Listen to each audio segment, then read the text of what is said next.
This is what the gradual advance of Ukrainian troops in southern Ukraine looks like now. The infantry is moving ahead and clearing enemy trenches, while the armored vehicles are moving behind them along a route that has already been checked for mines. With such tactics, do not expect quick breakthroughs, but the defense forces of Ukraine bear minimal losses. Only after the breakthrough of the main defense lines will the classic attacks of armored vehicles together with infantry led by tanks begin. To understand what this tactic gives, let's look at some numbers in the dynamics of the Ukrainian offensive and Russian attempts to attack in some directions. Let's take the Oryx data for the last published 10 days. Some of the numbers in the reports are old equipment, but most are fresh casualties on both sides. A peculiarity of the statistics of the summer campaign is that the Ukrainian defense forces conduct their actions in the mode of semi-silence.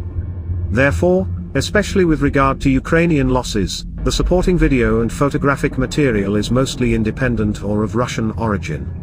Consequently, the casualty figures are likely even worse for Russian forces.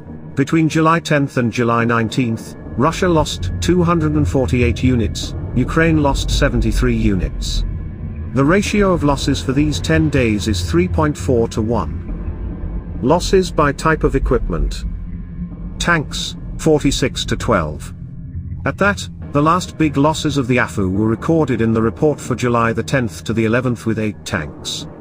Since that time the ratio of 33 to 4 in favor of Ukraine has been recorded. Armored fighting vehicles and infantry fighting vehicles, 58 to 18. The same, the last heavy losses of Ukraine were recorded in the report for July the 10th to the 11th with 13 vehicles. Armored personnel carriers and light armored vehicles, 33 to 29. Here everything is more, less even. Both sides are actively using light armored vehicles. Why Russia loses a lot of such armored vehicles? On the photo you see the old largest Soviet BMP-1 storage base in Buryatia. Already more than half of the base is empty. The enemy has lost a lot of modern vehicles on the Kharkiv and Kiev direction since the beginning of the invasion of Ukraine. The only way for Russia to support its troops is with old USSR equipment, but it loses significantly in this war. This is one of the reasons for such inflated losses. Artillery, 28 versus 8. Here the numbers are clearly underestimated by OSINT specialists. Perhaps, in both directions. Because fixing the results of counter-battery work is quite a complicated thing. But the trend is also clear. Trucks, 53 versus 7. Ukraine is consistently better at enemy logistics and that's great. Drones, 12 to 6.